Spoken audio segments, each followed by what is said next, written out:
Ah, so this how everything will go. All these things I not even since month like this. Even single come up your time. I've not think since month. God, if you say you should not be open, I'm not go. If I break down and say I'm a prodigal son. But wait. Ah, I know now my IQ is a very high. Oh Lord, my IQ is a high like a mighty ocean of a wind streak. Hello. He shock you.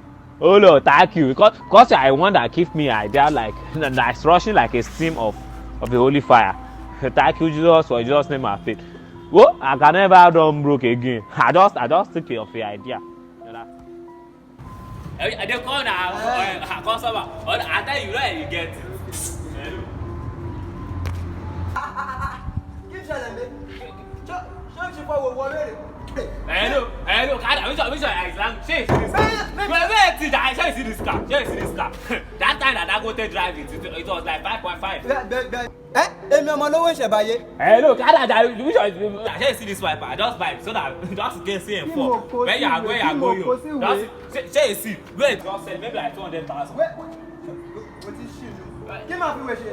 What happened to you? This one that you wear suit inside car. Ọmọ ìyá mi. Ọmọ yé mi farabalẹ̀.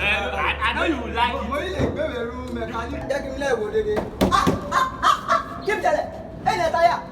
No, wait, hold Méjèèjì. wait, come, jare. You know that no man, I say like 200,000. Yeah, let's buy. Bá máa ra wèmí lè sọ ju 50,000 lọ. Òun rà dáadáa. Hello, come. Hello. Kó bá tẹ̀lé mi. Hello, come. I don't already know. Wait, where to like? Wait, do this one. Say I look at you and do charger. Because it's not your fault. It's Sapa that causes Sapa day. Sapa that cause. That's why I do like this. I don't blame you. See this motor? This one. Even $10 safe. That time come and buy it. He said, if you know that I want to buy something, I'll do this. Hello.